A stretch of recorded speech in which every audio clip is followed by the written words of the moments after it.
మీకు తెలుసు కాబట్టి నేను అంత లోతుల్లోకి వెళ్తలేదు. కానీ ఇక్కడ ఒక ముఖ్యమైన విషయాన్ని నేను చెప్పాలని అనుకుంటున్నాను. అది చెప్పి ముగించేస్తాను. ఇక్కడ యోసేపు గారు మరియా వీళ్ళిద్దరూ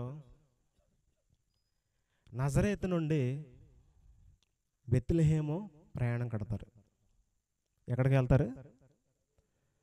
నజరేతు నుండి బెత్లెహేం. ఎన్ని కిలోమీటర్లు ఉంటుంది? సుమారుగా 150 కిలోమీటర్లు ఉంటుంది. కానీ వీళ్ళు ఆ కాలంలో వెళ్ళాలంటే బస్సులు లేవు, లారీలు లేవు, ఏవి లేవు.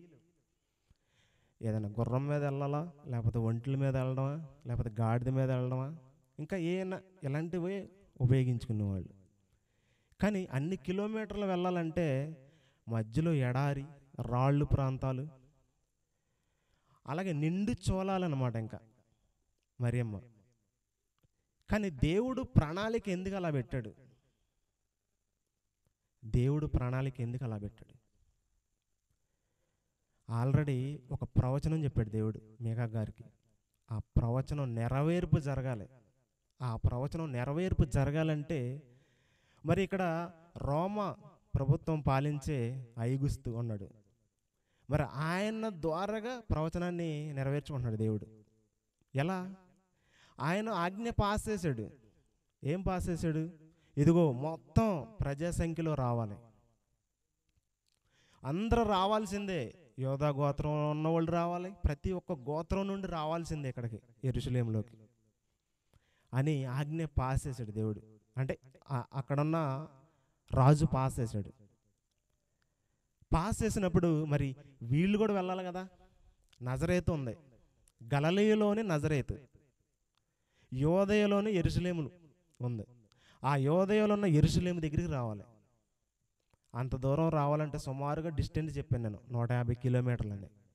ఆ 150 కిలోమీటర్లు వెళ్ళే సమయంలోనే నిండు చోళాలతో ఉంది మరియా. ఆ గాడిద మీద తీసుకొస్తున్నాడు మనకు తెలియదు, కానీ తీసుకెళ్తా ఉన్నాడు. ఒక రోజులో వెళ్తారా? 2 రోజులు? మధ్యలో ఎక్కడ ఆగారు మనకైతే తెలియదు. కానీ ఇక్కడ చూస్తే ఎంత విషయం చూడండి ఒకసారి. ఆ ఎడారులో దొంగలు ఉంటారు, మళ్ళీ పైపెచ్చి దోచుకునే వాళ్ళు ఉంటారు. యేసుక్రీస్తు ఒక ఉపమానం చెబుతాడు అనమాట. ఒక ఎడారులో వెళ్ళేటప్పుడు ఒక బందిపోటు దొంగ గురించి చెబుతాడు. అంటే ఇలాంటి వాళ్ళు ఎంతోమంది ఉంటారు. అలాగే ఒక మనుషులు వెళ్తూ ఉంటుంటే వాళ్ళ దగ్గర పొడి చేసి వాళ్ళని చంపి డబ్బులు లాక్కొని వెళ్ళిపోయే వాళ్ళు ఉంటారు. కానీ దేవుడికి తెలుసుగా, ముందు ఆ ప్రజా సంఖ్యలో రాయించుకోవాలని తెలుసుగా. ఆ ఆగుస్తు వలన వాళ్ళని ఇక్కడికి రప్పించాడు అనమాట. ఆ ప్రజా సంఖ్యలో రాయించుకోవడానికి దేవుని ఉద్దేశాన్ని నెరవేర్చాడు అక్కడ. అలాగే ఇంకోటి ఏంటంటే దావీదు గారు కూడా అక్కడే పుట్టాడు అనమాట. ఎక్కడ? యెషయా గారు అక్కడే పుట్టాడు, దావీదు గారు అక్కడే పుట్టాడు. ఆ యెరూషలేములో యేసు ప్రభు పుట్టిన కాడే. ఆ సత్రం ఉందే, ఆ సత్రం ఎవరిదో కాదు, దావీదు గారి హౌస్. దావీదు ఊరిలో ఆ సత్రం కూడా దావీదు హౌసే. అది కూడా ఆ రాజులంతా అక్కడి నుండి వేరే ప్రాంతాలకు వెళ్ళిపోయి అది ఒక గెస్ట్ హౌస్ లాగా ఉండిపోయింది. అంటే ఎవరన్నా దూర ప్రాంతాల నుండి వచ్చినప్పుడు అక్కడ బస చేయడం అలా యూజ్ చేసుకుంటున్నారు ఇప్పుడు. అప్పుడు యేసు ప్రభు వచ్చే కాలంలో అలా ఉంది అది. కానీ ఆ ఊరిలో ఉన్న ప్రాంతాలన్నీ దావీదు ఊరే. అదంతా దావీదుకి సంతతి మొత్తం, అదంతా దావీదు గారికి సంబంధించిన ఊరు. కానీ యేసుక్రీస్తు వారిని కూడా నజరేతు నుండి మోసుకొని వెళ్ళి దావీదు ఊరిలోనే ప్రస్తావన, అక్కడ దావీదు ఊరికి వెళ్ళి అక్కడ జన్మించాడు అక్కడ యేసుక్రీస్తు వారు. కానీ దేవుని సంకల్పం చూడండి. అందుకని దావీదు కుమారుడా మమ్మల్ని కరుణించు అంటున్నారంటే దావీదు దేవుని ప్రణాళిక అలా ఉంది. దేవుని యొక్క ప్రణాళిక అలా ఉంది. ఆ ప్రణాళిక ఆ రాజు అగస్టిన్ ద్వారాగా నెరవేర్చుకున్నాడు. ఆ ప్రజా సంఖ్యలో లోకసువార్త 2వ అధ్యాయం మొత్తం చదివితే అదే ఉంటుంది. ఆ ప్రజా సంఖ్యలో రాయించుకోవడానికి ప్రతి ఒక్క ప్రాంతాల నుండి, ప్రతి ఒక్క గ్రామాల నుండి, ప్రతి ఒక్క దేశాల నుండి మొత్తం వచ్చేస్తున్నారు జనసంఖ్య. ప్రతి ఒక్కరు సంఖ్యలో లెక్కించుకుంటున్నారు. ప్రతి ఒక్కరూ ఆ సంఖ్యలో లిస్టులు మనకైతే ఆధార్ కార్డులో లిఖించుకున్నట్టు డీటెయిల్స్ అన్నీ వాళ్ళు కూడా ప్రజా సంఖ్యలో మొత్తం బయోడేటా లిఖించుకుంటున్నారు అనమాట. ఆ సందర్భంలోనే నిండు చోళాలు మరియా ఆ సత్రంలోనే క్రీస్తు వారికి జన్మనిచ్చింది. ఆ సత్రంలోనే జన్మనిచ్చింది. కానీ ప్రతి ఒక్కరి కోసం ఎంతో కష్టపడింది. యేసుక్రీస్తు వారి భూమి మీదకి రావడానికి వాళ్ళిద్దరి పాత్ర చాలా హైలైట్. మరియ పాత్ర హైలైటే, యోసేపు గారి పాత్ర కూడా హైలైటే.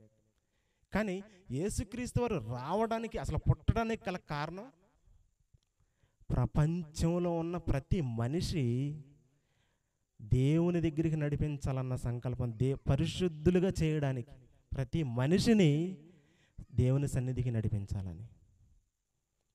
అలాగే ఇక్కడ వచ్చి పుట్టిన తర్వాత కూడా యేసుక్రీస్తు వారు పుట్టి మొత్తం సువార్త ప్రకటిస్తూ ఉంటాడు. 30వ సంవత్సరం వచ్చిన తర్వాత ఆ 30వ సంవత్సరంలోనే 33.5 సంవత్సరంలోనే తనంతట తానే అప్పగించుకుంటూ ఉంటాడు సిలువకి. ఎందుకు ఆ యవన వయసులోనే అప్పగించుకున్నాడు? ఏ ముసలివాడు అయిపోయిన తర్వాత అప్పగించుకోవచ్చుగా? 40 సంవత్సరాలు, ఒక 50 సంవత్సరాలు వచ్చాక సిలువకి అప్పగించుకోవచ్చుగా? దేవుడికి కావాల్సింది యవనస్తులే కావాలంటున్నాడు దేవుడు. ఆ యవన వయసులోనే అక్కడ అప్పగించుకున్నాడు దేవుడు. తండ్రి అంటే క్రీస్తు వారు తండ్రికి అప్పగించుకున్నాడు మనందరి కోసం. రోమీలకు రాసిన పత్రికలో ఒక మంచి మాట ఉంటుంది, అది చెప్పి నేను క్లోజ్ చేసేస్తాను. ఒక చిన్న వీడియో చూద్దాం తర్వాత.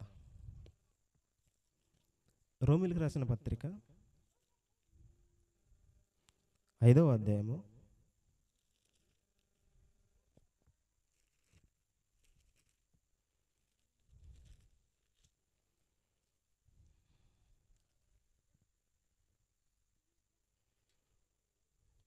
6వ వచనం ఒకసారి చూడండి.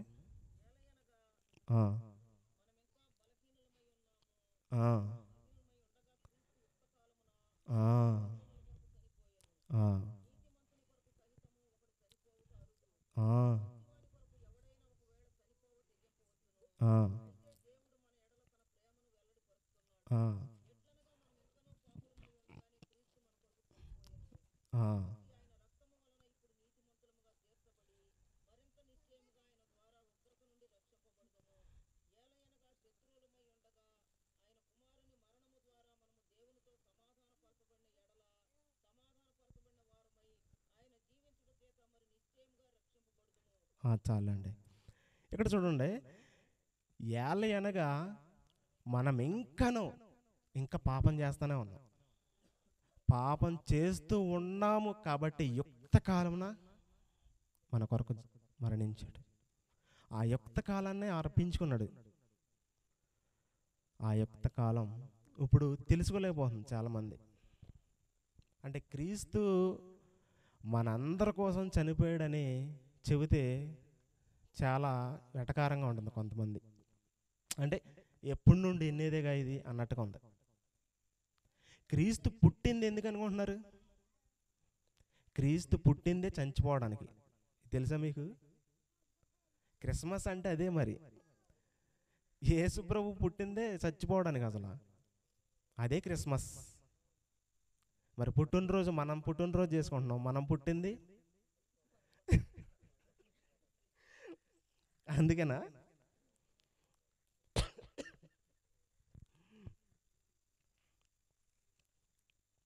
కానీ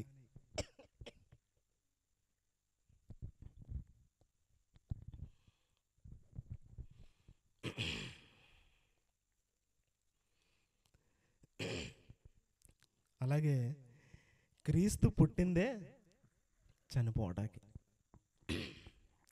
మరి పుట్టినరోజు చేస్తున్నాగా, చెప్పండి. లేచాడు, అది వేరే సంగతి. అది లేచాడని ఎవరు చెప్పట్లేదు. ఇది ఒకటే చెబుతున్నారు, పుట్టాడని. కానీ పుట్టాడు, చచ్చిపోయాడరా నీ కోసం అని చెప్పాలి మనం. సరే, ప్రార్థన చేసుకొని మరియా ఎంత బాధపడిందో అంటే, నజరేతు నుండి ఇక్కడ బెత్లెహేము వచ్చిన తర్వాత ఆ బెత్లెహేములో ఎక్కడ, ఆ సత్రములో ఎక్కడ అనేది ఆ దృశ్యాలన్నీ ఒక చిన్న వీడియో ఉంది, ఒక 15 నిమిషాలు మాత్రమే. అది చూసిన తర్వాత సెలవు తీసుకుందాం.